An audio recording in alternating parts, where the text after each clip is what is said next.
Good morning dear students.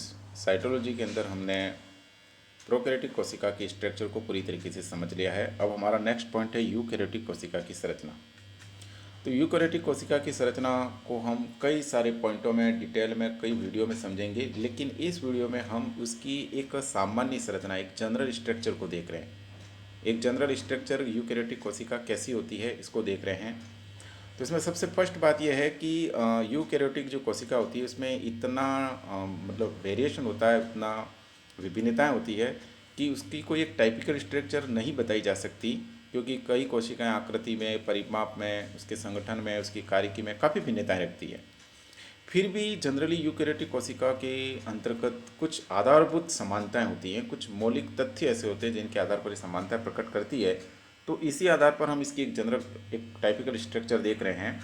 तो सबसे पहले आपको जैसे कि चित्र में दिखाई दे रहा होगा कि ये एक यूकैरियोटिक कोशिका है, ठीक है। और इस यूकैरियोटिक कोशिका के अंतर्गत आप देख रहे होंगे कि सबसे बाहर एक प्लाज्मा मेम्ब्रेन होती है। अगर पादप कोशिका है तो प्लाज्मा मेम्ब्रेन के बाहर एक कोशिका भित्ति भी पाई जाती है, सेल वॉल पाई जाती है। फिर इसके अंदर ये प्रोटोप्लाज्म है, फिर इसके अंदर ये आपका साइटोप्लाज्म पाया जाता है, फिर इसके अंदर केंद्रक होता है, ठीक है। साइटोप्लाज्म के अंतर्गत कई सारे आपके सेल ऑर्गेनल्स होते हैं, साइटोप्लाज्मिक इंक्लूजन्स पाए जाते हैं। तो ये एक जनरल स्ट्रक्चर है उसकी, ठीक है। यूकैरियोटिक कोशिका में अगर पादप कोशिका है तो सबसे बाहर सेल वॉल होगी, जंतु कोशिका है तो सबसे बाहर प्लाज्मा मेम्ब्रेन होगी। प्लाज्मा मेम्ब्रेन के अंदर आपका उसके अंदर फिर क्या होगा, साइटोप्लाज्म होगा जिसके अंदर कई सारे कोशिकांग और साइटोप्लाज्मिक इंक्लूजन होंगे। सेंटर के अंतर्गत क्या होगा, केंद्रक होगा। अगर जंतु कोशिका है तो इसके सेंटर में केंद्रक होगा। अगर पादप कोशिका है तो केंद्रक होगा लेकिन थोड़ा सेंटर से परे होगा, साइड में होगा थोड़ा सा, ठीक है। फिर केंद्रक जो होगा वो सुगठित प्रकार का होता है, इसमें है ना, इसमें केंद्रिका भी पाई जाती है, केंद्रिक झिल्ली भी पाई जाती है। और कोशिकांग के अंदर mitochondria, endoplasmic reticulum, Golgi bodies, ये सारी स्ट्रक्चर्स पाई जाती है। तो ये एक इसकी जनरल स्ट्रक्चर है। तो हमने देखा कि भाई यूकैरियोटिक कोशिका के सबसे बाहर अगर एनिमल सेल है, जब जूलॉजी का पढ़ रहे हैं इसलिए हम एनिमल सेल मानते हुए इसको देखें, तो सबसे बाहर आपकी प्लाज्मा मेम्ब्रेन हो गई, जीव द्रव्य कला। प्लाज्मा मेम्ब्रेन स्ट्रक्चर वही हमने प्रोकैरियोटिक कोशिका में थोड़ा सा देखा था कि भाई इसकी स्ट्रक्चर के अंदर प्लाज्मा मेम्ब्रेन जो होती है वो प्रोटीन तथा लिपिड से मिलकर बनी होती है और कुछ मात्रा में इसके अंदर कार्बोहाइड्रेट भी होता है। ये चयनात्मक पारगम्य झिल्ली के रूप में काम करती है। इसके अंदर कोशिका के अंदर प्रवेश करने वाले, कोशिका से बाहर जाने वाले पदार्थों के आवागमन पर ये कंट्रोल करती है, नियंत्रण करती है और कोशिकाओं को बाहर से घेरे हुए रखने का काम करती है ये, ठीक है। ये प्लाज्मा मेम्ब्रेन हो गई। इसकी पूरी स्ट्रक्चर डिटेल वगैरह हम 2-3 वीडियो में आगे देखेंगे। फिलहाल इसकी एक जनरल बात मैंने बता दी, जैसे कि ये चित्र में आपको दिखाई दे रहा है, ये एक लेयर हो गई प्रोटीन की, ये दूसरी लेयर हो गई प्रोटीन की इसके अंतर्गत, ठीक है। ये आपके पीले रंग का आपका ये हो जाएगा, आपका लिपिड का लेयर होगा, फास्फोलिपिड का। इसके अंदर ये इंटीग्रेटेड प्रोटीन्स दिखाई दे रहे हैं ब्लू कलर वाले। इसके बाद ये जो चेन दिखाई दे रही है वो कार्बोहाइड्रेट की बनी हुई होती है। तो ये एक जनरल सी बात हो गई कि भाई एनिमल सेल होती है वो प्लाज्मा मेम्ब्रेन से सराउंडेड रहती है, एक चयनात्मक पारगम्य झिल्ली के रूप में काम करती है, ठीक है। प्लाज्मा मेम्ब्रेन के बाद में जो अंदर का मटेरियल होता है उसे हम साइटोप्लाज्मा कहते हैं। साइटोप्लाज्म के अंदर मतलब कई सारे मटेरियल्स, पदार्थ पाए जाते हैं। तो सबसे पहले देखें कि इसके अंदर जो रंगहीन, पारभासी, परिवर्तनशील एक तरल पाया जाता है जिसे कोशिका द्रव्य आधात्री या साइटोसोल कहते हैं। साइटोप्लाज्मिक मैट्रिक्स या हाइलोप्लाज्म या साइटोसोल कहते हैं, जो कि एक रंग विहीन, एक ट्रांसल्यूसेंट, पारभासी और एक तरल रूप में पाया जाता है, ठीक है। इसके अंदर कई सारे प्रोटीन, वसा, कार्बोहाइड्रेट, जल और अकार्बनिक यौगिक पाए जाते हैं। जो इसका बाह्य भाग होता है जो थोड़ा सा साफ होता है वो जिसे एक्टोप्लाज्म कहते हैं, और इसका जो भीतरी भाग होता है जो थोड़ा कणिका में होता है जिसे एंडोप्लाज्म कहते हैं। इस हाइलोप्लाज्म या साइटोसोल के अंदर जो विभिन्न संरचना बिखरी हुई पड़ी रहती है, जो विभिन्न प्रकार के इसके अंदर पदार्थ जो होते हैं वो इसके अंदर इम्बेडेड रहते हैं, पड़े हुए रहते हैं। इसे हम ट्रोफोप्लाज्म कहते हैं या फिर साइटोप्लाज्मिक इंक्लूजन कहते हैं। ट्रोफोप्लाज्म या साइटोप्लाज्मिक इंक्लूजन कहते हैं, ओके। इसके बाद में इसके अंदर कई ऐसे सेल ऑर्गेनल्स पाए जाते हैं जो मेटाबॉलिकली एक्टिव होते हैं। तो मेटाबॉलिकली जो एक्टिव स्ट्रक्चर्स पाई जाती है कोशिका में, उपापचय रूप से जो सक्रिय संरचना पाई जाती है जिन्हें सेल ऑर्गेनल्स या कोशिकांग कहते हैं, ठीक है।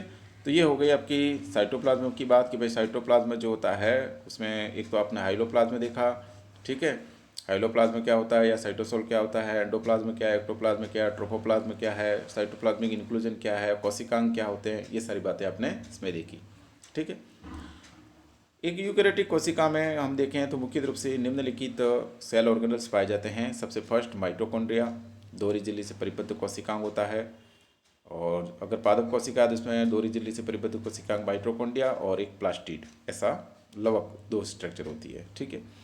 इसके बाद में एंडोप्लाज्मिक रेटिकुलम, अंतःप्रद्रव्य जालिका, गोल्जी बॉडी, लाइसोसोम। इसके बाद माइक्रो बॉडीज होती है, माइक्रो बॉडीज में परऑक्सीसोम, ग्लाइक्सिसोम, स्पिरियोसोम्स ये पाए जाते हैं। राइबोसोम पाया जाता है, सेंट्रोसोम पाया जाता है, सीलिया फ्लैजिला पाई जाती है। और इन सब के सीलिया मतलब क्या कहते हैं, एंडोप्लाज्मिक रेटिकुलम और माइक्रोट्यूब्यूल से मिलकर के साइटो स्केलेटन बनता है। ठीक है ना।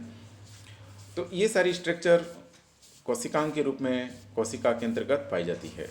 अब इन सभी पॉइंट्स का, माइटोकॉन्ड्रिया का, एंडोप्लाज्मिक रेटिकुलम का, सबका अपना अपना सेपरेट वीडियो है, इसमें हम डिटेल में इसका डिस्कशन करेंगे। यहाँ पर संक्षिप्त में कुछ बताना जरूरी नहीं है, बस आपको इतना ध्यान रखना है कि एक यूकेरियोटिक कोशिका की सामान्य संरचना में क्या क्या बातें होती है वो ध्यान रखते हुए अपन को आगे चलना है। नेक्स्ट पॉइंट है साइटोप्लाज्मिक इंक्लूजन। कोशिका द्रव्य, अंतर्वेश, उसके अंदर क्या क्या ऐसे कोशिका द्रव्य में पड़े हुए पदार्थ होते हैं जो सेल ऑर्गेनल से अलग हैं। सेल ऑर्गेनल्स तो होते ही हैं, इसके अलावा जो पदार्थ इसके अंदर पड़े रहते हैं वो साइटोप्लाज्मिक इंक्लूजन या ट्रोफोप्लाज्म कहलाते हैं, जिसके अंदर रिक्तिकाएँ होती है, वॉक्यूल्स पाई जाती है, जिसके अंदर जल भरा रहता है, कार्बनिक लवण, विभिन्न प्रकार के कार्बनिक लवण वगैरह भरे रहते हैं। रिक्तिका की मेन बात होती है कि इसके अंदर, इसके ऊपर भी, जैसे कोशिका के ऊपर प्लाज्मा झिल्ली होती है ना, ऐसी एक झिल्ली इसके ऊपर भी पाई जाती है, जिसे यूनिट मेम्ब्रेन कहते हैं। यानी कि सेम झिल्ली, कोशिका झिल्ली के समान भी रिक्तिका के ऊपर प्लाज्मा मेम्ब्रेन पाई जाती है। पादप कोशिका में रिक्तिकाएँ बड़ी भी होती है और अधिक भी होती है। जनरली पादप कोशिका में बहुत बड़ी रिक्तिका होने से केंद्रक भी थोड़ा साइड में आ जाता है। इसके बाद में क्रिस्टल्स पाए जाते हैं, ऑयल ड्रॉपलेट्स पाई जाती है, जो भोजन संचय से संबंधित हो सकती है, अवशिष्ट पदार्थों से संबंधित हो सकती है। इसके बाद में कुछ अदर साइटोप्लाज्मिक इंक्लूजन्स पाए जाते हैं, जो कार्बनिक और कार्बनिक पदार्थों से मिलकर के बने हुए रहते हैं, जैसे लवण के कण होते हैं, वसा की बूंदें होती हैं, पीतक काय होते हैं, वर्णक कण होते हैं, स्रावी कणिका होती है। दीज ऑल स्ट्रक्चर्स इसके अंदर पाई जा सकती है। ठीक है। नेक्स्ट, ये हो गया आपके साइटोप्लाज्म वाला पोर्शन कंप्लीट। अब आता है केंद्रक। केंद्रक में क्या होता है कि दोहरी झिल्ली से परिबद्ध कोशिकांग है। ये हमने पढ़ा है कि भाई प्रोकैरियोटिक कोशिका में तो केंद्रक झिल्ली होती नहीं है, इसमें केंद्रक झिल्ली होती है, दोहरी झिल्ली होती है वो भी। इसके बाद केंद्रिका भी होती है बीच में इसके। ठीक है। और फिर केंद्रक द्रव पाया जाता है ना, न्यूक्लियोप्लाज्म। और उस केंद्रक द्रव के अंदर क्रोमेटिन धागे पाए जाते हैं, यानी कि आपके क्रोमोजोम्स पाए जाते हैं। क्रोमोजोम अगर इंटरफेज में है तो वो एक पूरी तरीके से गुथा हुआ रहेगा, एक जाल के रूप में होगा, तब उसे हम क्रोमेटिन कहेंगे। जब कोशिका सेल डिवीजन फेज में होती है, विभाजन अवस्था में होती है, तो उस समय ये क्रोमेटिन जाल जो होता है वो खुल जाता है, क्रोमोजोम अलग अलग हो जाते हैं, तब उसको हम क्रोमोजोम या गुणसूत्र कहते हैं। ठीक है। ये चित्र आपको दिखाई दे रहा होगा, ये केंद्र का स्ट्रक्चर है। ठीक है। ये आपकी केंद्रक झिल्ली हो गई, दोहरी है, इसके बीच में केंद्रक के मतलब झिल्ली के पोर पाए जाते हैं, है ना, जैसे न्यूक्लियर पोर कहते हैं। ये आपकी केंद्रिका हो गई, ये क्रोमेटिन जाल हो गया। इसके बाद में ये आपका न्यूक्लियो प्लाज्म हो गया। पूरा केंद्र का डिटेल में वीडियो हम नेक्स्ट में पढ़ेंगे। एक पॉइंट और हम यह डिस्कस कर लेते हैं। नेक्स्ट पॉइंट है आपका पादप और जंतु कोशिका में क्या अंतर है। वैसे बहुत सारे अंतर है, लेकिन संक्षिप्त में और मेन अंतर देखें तो पहला अंतर यह है कि पादप कोशिका होती है, उसके ऊपर कोशिका झिल्ली के बाहर एक और परत पाई जाती है, एक और वाल पाई जाती है, जिसे सेल वाल कहते हैं, और ये सेल वाल एनिमल सेल में नहीं होती। तो पहला अंतर क्या हो गया कि पादप कोशिका में कोशिका झिल्ली के अलावा एक और आवरण पाया जाता है, जिसे कोशिका भित्ति कहते हैं, और ये कोशिका भित्ति जंतु कोशिका में नहीं पाई जाती। कोशिका भित्ति हमने देखा कि पादप कोशिका में सेलुलोज की बनी होती है, अगर कवक है, फंजाई है, तो उसकी कोशिका भित्ति काइटिन की बनी होती है। और जैसे हम अभी बैक्टीरिया पढ़ के आए हैं प्रोकैरियोटिक कोशिका में, तो बैक्टीरिया की जो कोशिका भित्ति होती है वो किसकी बनी होती है, मिरामिक एसिड एंड पेप्टाइडोग्लाइकन की बनी हुई होती है। ठीक है। इसके बाद दूसरा अंतर है कि पादप कोशिका में लवक पाए जाते हैं, प्लास्टिड पाए जाते हैं, क्योंकि पादप फोटोसिंथेसिस का काम करते हैं, प्रकाश संश्लेषण का काम करते हैं, उसमें क्लोरोप्लास्ट वगैरह पिगमेंट्स पाए जाते हैं, लवक पाए जाते हैं। तो ये पिगमेंट, ये लवक जो होते हैं, प्लास्टिड होते हैं, वो जंतु कोशिका में अनुपस्थित होते हैं। पिगमेंट नहीं, मतलब लवक की बात कर रहा हूँ, प्लास्टिड अनुपस्थित होते हैं। पिगमेंट तो जंतु कोशिका में कुछ पाए जाते हैं, मेलानिन पिगमेंट वगैरह मिल जाते हैं, लेकिन लवक नहीं होते, है ना, क्लोरोप्लास्ट नहीं होते, प्लास्टिड नहीं होते। ठीक है। इसके बाद में नेक्स्ट बात है कि ये सबसे इम्पोर्टेंट बात है कि जो पादप कोशिका होती है, उस पादप कोशिका के अंदर रिक्तिकाएँ ज़्यादा होती है और बीच में एक बड़ी रिक्तिका भी होती है। तो इस बड़ी रिक्तिका की वजह से इसका जो केंद्रक होता है वो साइड में आ जाता है। ये रिक्तिका है ना, ये वोक्यूल्स है और केंद्रक जो होता है वो साइड में आ जाता है।